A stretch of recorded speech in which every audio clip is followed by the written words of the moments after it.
Estamos voltando para o nosso segundo bloco para continuar a pegada daquilo que nós estávamos falando no finalzinho. Então, olha só, a gente estava trabalhando aquela concepção dos verbos mais o pronome ser, e aí visualizamos como é que funcionava a questão do verbo transitivo direto e do verbo transitivo direto e indireto mais o pronome ser formando a partícula passivadora, e nos demais casos, ou seja, verbo transitivo indireto, verbo intransitivo, verbo de ligação e até mesmo o verbo transitivo direto preposicionado mais o pronome ser, formando uma partícula de indeterminação do sujeito, portanto, não tendo voz o quê? Passiva.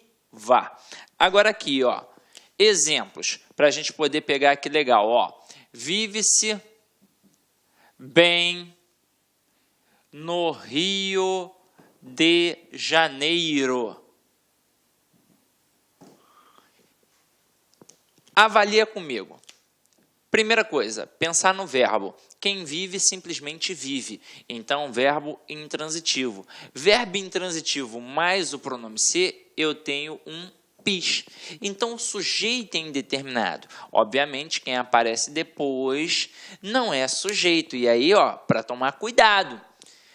Você normalmente grava, se tem preposição depois do ser, não tem voz passiva. E se não tiver preposição, a voz é passiva. Eu tenho certeza que você já gravou em algum momento da sua vida isso.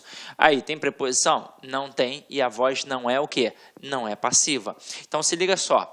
Se o verbo é intransitivo, a gente já definiu que o sujeito é indeterminado, eu preciso classificar sintaticamente os termos que aparecem depois da estrutura verbal. Mas aí você já deve ter aprendido isso comigo em transitividade verbal. Se a gente tem elementos atrelados aos verbos intransitivos, eles meramente indicam circunstâncias. E aí, por isso, eles vão funcionar como adjuntos adverbiais. Bem, funciona como adjunto adverbial de modo, porque é como o cara vive, é o modo como ele vive, ou seja, ele vive bem. E no Rio de Janeiro será um adjunto adverbial de lugar, porque é a localidade em que ele vive. Tranquilo? Agora, mais um pouquinho aí a pegada. Eu coloco assim, ó, comeu-se o bolo. O bolo foi comido. Então, ó, verbo transitivo direto, mais pronome ser, particular passivadora. E o bolo, obviamente, é o quê? É um sujeito. E agora vem o creme de la creme. Comeu-se do bolo. Quando eu tenho um verbo que é transitivo direto, mais o pronome ser, teoricamente, o que a gente deveria ter? Uma particular passivadora. Mas, ao olhar para a estrutura que aparece depois, a gente percebe que tem uma preposição. E eu jamais posso ter um núcleo de sujeito preposicionado. Então, se aqui não pode funcionar como sujeito, aqui não vai poder funcionar como PA. Afinal de contas, é uma correlação, é um par. Só existe PA a partir do momento que existe sujeito paciente. Só existe sujeito paciente a partir do momento que existe PA.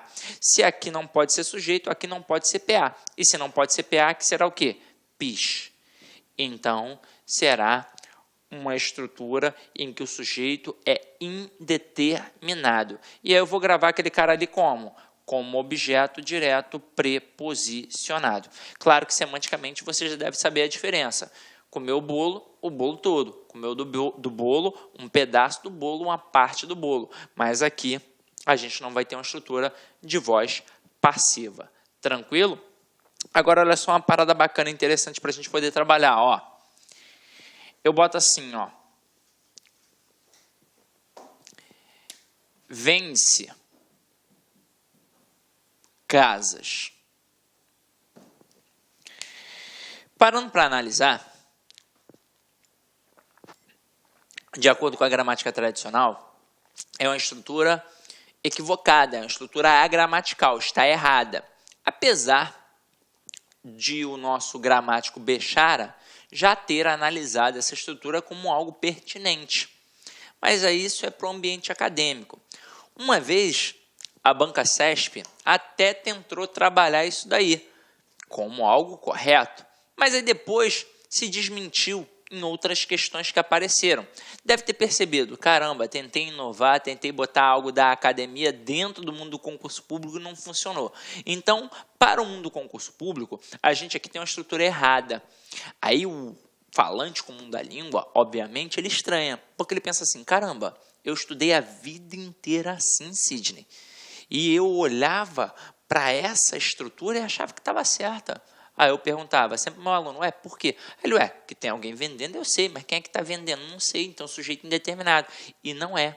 Dá ou não dá para eu colocar casas são vendidas? Dá. E aí, na hora que eu coloco casas são vendidas, eu sei que a palavra casas é o quê? Sujeito. Então, casas ali em cima também vai ser sujeito. Se eu posso pegar a estrutura que tem o pronome ser e passar para uma voz passiva analítica, eu estou mostrando que aquela estrutura que eu estou analisando está na voz passiva sintética. E aí, olha a pegada. Se aqui está no plural, o verbo tem que ficar como? No plural. Pode ser que o camarada seja maldoso e faça assim contigo um dia, ó. Vende-se casas. E aí ele diz assim, a estrutura está errada de acordo com a norma padrão da língua portuguesa. Para que fique correta, nós devemos colocar vende-se casa. Pensa comigo, certo ou errado? Errado. Porque não é o sujeito que vai se adequar ao verbo. É o verbo que vai se adequar ao sujeito. Então, se o sujeito está no plural, para que a estrutura fique correta, eu tenho de colocar vendem-se casas. Ok? Foi? Então, agora vamos lá. Para a gente agora continuar a nossa pegada, acredito que a teoria básica a gente já aprendeu. Então, eu preparei um quadrinho bem bacana para vocês e aí depois a gente vai cair para dentro das questões de concursos públicos, tranquilo? Então, acompanha aqui comigo. Ó. Os tempos e modos verbais da ativa permanecem na passiva. Então, vamos lá. Indicativo. Então, eu tenho compra, é comprado.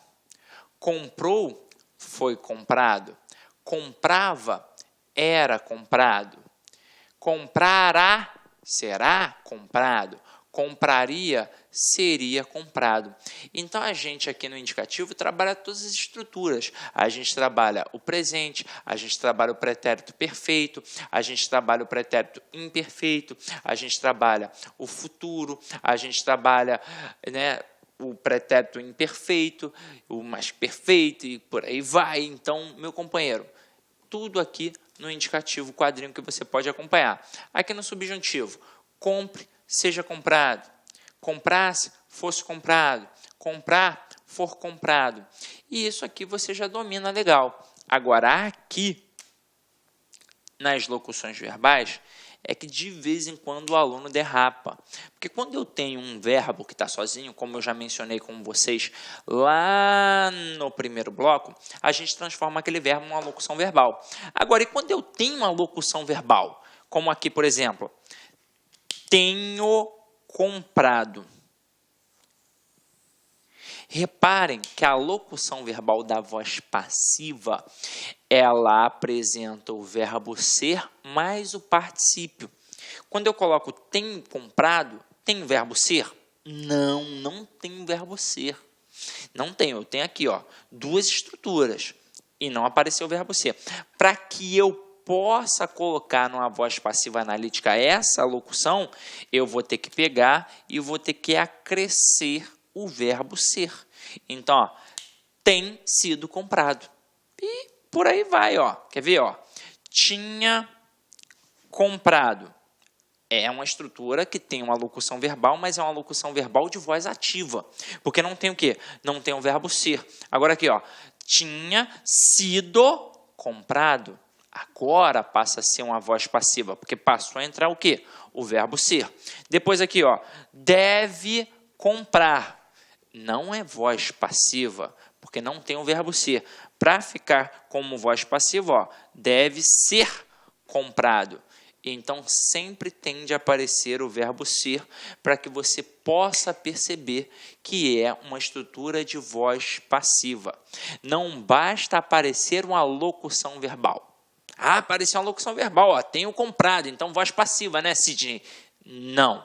Para que seja uma locução de voz passiva, você tem de ter ali no meio da estrutura um verbo ser na estrutura auxiliar. Ok? Show? Então, agora eu acho que a gente já matou tudo e agora a gente vai cair para dentro. Depois, com calma, você vai analisar todas essas possibilidades aqui na aula de tempos e modos verbais, tá? Então, vamos lá. Primeira questão aí para a gente começar a brincar, galera.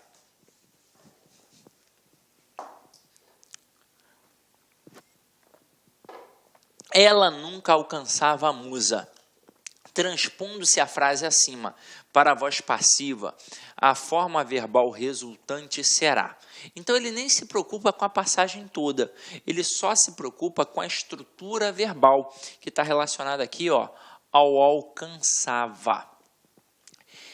E aí, gente, a gente mata fácil, porque na hora do cruzamento, eu só mexo no ela e só mexo na musa. Porque é o seguinte, o nunca é uma estrutura adverbial, um advérbio de negação. Então, é uma adjunta adverbial de negação. Não vou mexer naquela estrutura. Eu mexo apenas no verbo, no sujeito e no objeto direto. Aqui eu tenho ela como sujeito e eu tenho a musa como objeto direto. Na hora que eu faço a passagem da ativa para a passiva, eu faço o cruzamento no objeto direto e no sujeito, não é? Então, eu vou colocar a musa, pontinho, pontinho, por ela. Então, eu, dentre essas opções aqui, ó, que me foram apresentadas, e todas elas apresentam locuções verbais em que o verbo auxiliar é o verbo ser e o principal está no particípio, eu vou ter, na verdade, apenas de me apegar ao tempo e ao modo verbal. Ali, reparem que vem do verbo alcançar e apresenta o famoso vá. Então, eu tenho um pretérito imperfeito do indicativo. Para que eu passe para a voz passiva, a estrutura tem de estar no pretérito imperfeito do indicativo. Foi é o quê? É pretérito perfeito, já passou. Fora é pretérito mais que perfeito. Seria é futuro do pretérito e era pretérito imperfeito do indicativo. Então, o nosso gabarito é a letra D. Caraca, sim, gente, tenho muita dificuldade nisso. Então, vamos lá. Você vai ver a aula de tempos e modos verbais, mas que para que não fique dependendo disso para poder entender essa questão agora, eu vou fazer um quadrinho com você aqui bacana. Eu com certeza já mencionei isso na aula de classes gramaticais e mencionei isso na aula de tempos e modos verbais. A estrutura que mais cai nas provas é o pretérito imperfeito do indicativo. E tem um motivo, tem uma estrutura muito peculiar. Quer ver? Acompanha aqui comigo. Daqui a pouco a gente volta para a questão de novo. Ó. Quando eu tenho um pretérito imperfeito do indicativo, eu sei que é uma estrutura verbal no passado que indica um hábito rotineiro, uma continuidade. Então, para poder marcar as desinências modo-temporais do pretérito imperfeito do indicativo, eu vou pensar nos verbos de primeira conjugação, de segunda conjugação, de terceira conjugação e vou criar uma quarta situação ou uma quinta situação. Porque é o seguinte, primeira conjugação, verbos terminados em AR.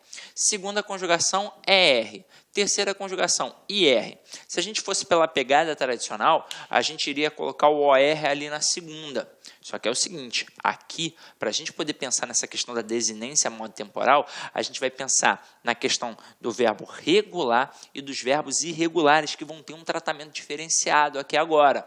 Então, vamos lá. Como é que vai funcionar? Quando for um verbo terminado em AR, a desinência modo temporal vai assinalar que é um pretérito imperfeito do indicativo, ou seja, é um tempo verbal no passado que indica uma continuidade. Cantar, cantava, falar, falava, jogar, jogava, alcançar, alcançava. Agora, se for verbo terminado em ER, vai ser a desinência modo temporal ia. Então, ó, vender, vendia, correr, corria e por aí vai.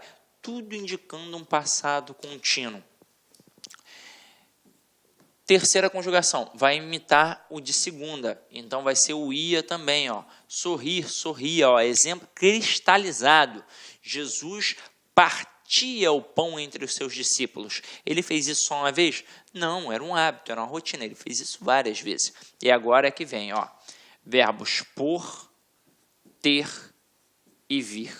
Inclusive, aconselho sempre a estudar estes verbos aqui, porque são verbos irregulares, caem demasiadamente em prova.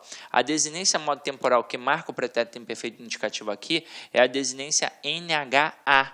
Como é que funciona isso? Ó, vir, vinha, ter, tinha, por, punha. O problema é que no dia a dia a gente não sabe como fala, né? A gente fala assim, eu botava, e por aí vai, né? Mas é vir, vinha, ter, tinha, por, punha. E quando eu tenho o verbo mais, né, irregular de todos, que é o verbo ser, a gente vai ter a desinência modo temporal era.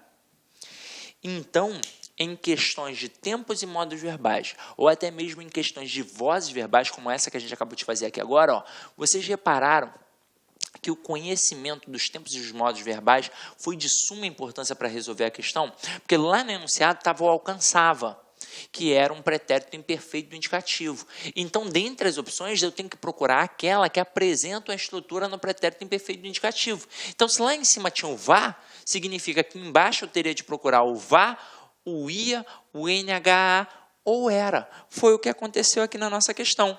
Eu saí procurando essas estruturas e encontrei na letra D. Este era alcançada, mostra que é um pretérito imperfeito do indicativo, ou seja, mostra que é um passado com um processo rotineiro, contínuo. Então, a musa era alcançada por ela. Na verdade, a musa nunca era alcançada por ela. Então, é a nossa estrutura, gabarito da questão 1, letra D de dromedário. Agora, vamos para a questão 2. A questão 2 está assim, ó. E assim, no impulso, lança a primeira pincelada. Transpondo-se a frase acima para a voz passiva, a forma verbal resultante será... Galera, agora já ficou fácil. Acho que eu já dei todo o caminho das pedras. Quando a gente pega o lança, eu não vou nem me prender às outras formas. Pensa comigo. É presente, é passado ou é futuro? É presente. Então, vamos lá. E assim, no impulso, lança a primeira pincelada. Vamos lá. Nesse contexto, quem lança, lança alguma coisa. É um verbo transitivo direto. Lançou o quê? A primeira pincelada, que é o nosso objeto direto. Vai ter que transformar aquilo dali em sujeito. Então, vai ficar a primeira pincelada é lançada. Então, gabarito só... Olá, meus amigos, minhas amigas, sou o professor Luiz Antônio de Carvalho e com muito prazer, muita satisfação, estou aqui para fazer um convite muito especial para vocês conhecerem a nossa proposta pedagógica para o nosso curso focado 100% online para a Agência de Fomento do Amapá. Nós aqui da Lá Concursos, nós preparamos um super curso para vocês. E se vocês quiserem assistir aulas inteiras, né, da Lá Concursos grátis, né, então convido vocês a ficarem até o final deste vídeo, porque eu vou passar um código promocional para vocês, para que vocês aí possam ter acesso às aulas grátis inteiras da Lá Concursos. Vem comigo. Então nós aqui da Lá Concursos fizemos um super curso online para a Agência de Fomento do Amapá. Nós temos 2 cursos específicos. O primeiro, que é para o cargo de assistente administrativo de fomento, completo, ponto a ponto do digital, investimento apenas 10 parcelas de R$20. Você tem aí 100 dias de acesso, um curso super competitivo na qual eu tenho certeza absoluta que você vai ficar competitivo se você assistir todas as nossas videoaulas. E temos também um curso que é para nível superior, todas as áreas, né? Economista, advogado e assim por diante, só que aqui é apenas língua portuguesa e conhecimentos gerais, né? Língua portuguesa e conhecimentos gerais por apenas R$100, é isso mesmo. E esses R$100 você pode parcelar ainda em 10 vezes sem juros aqui na Lá Concurso. Bacana? Gente, curso aprovado, pode ter certeza disso. Nós estamos aí quase 10 anos no mercado, já aprovamos aí milhares de alunos do Brasil todo, graças a Deus, e se Deus quiser, essa vai ser mais uma campanha aí de sucesso. Ah, professor, no começo do vídeo o senhor falou pra gente, né, do curso online grátis, sim, né? Então, se você quiser assistir, tá? Aulas grátis aqui da Lá Concursos, né? Curso grátis de 7 dias inteiros. Eu não vou estar interrompendo vocês, pode ter certeza disso. Você vai ter que fazer o seguinte: primeira coisa, se inscrever no canal, né? Dar uma curtida no vídeo, né? Dar uma curtida nesse vídeo, clicar no link da descrição abaixo. E lá você vai ter que fazer um cadastro, claro, né? E você aí vai ter que colocar este código promocional, AFAP YouTube, do YouTube 05. Este código promocional aqui vai possibilitar você a ter o curso aí de 7 dias grátis aí, tá? Aulas inteiras, aulas top de linha para vocês, pode ter certeza disso. Bacana? Então é isso aí, meus amigos. Espero vocês aqui na Lá Concursos. Estamos juntos nessa caminhada do concurso da Agência de Fomento da Amapá 2018-2019. Forte abraço. Tchau. Clique lá.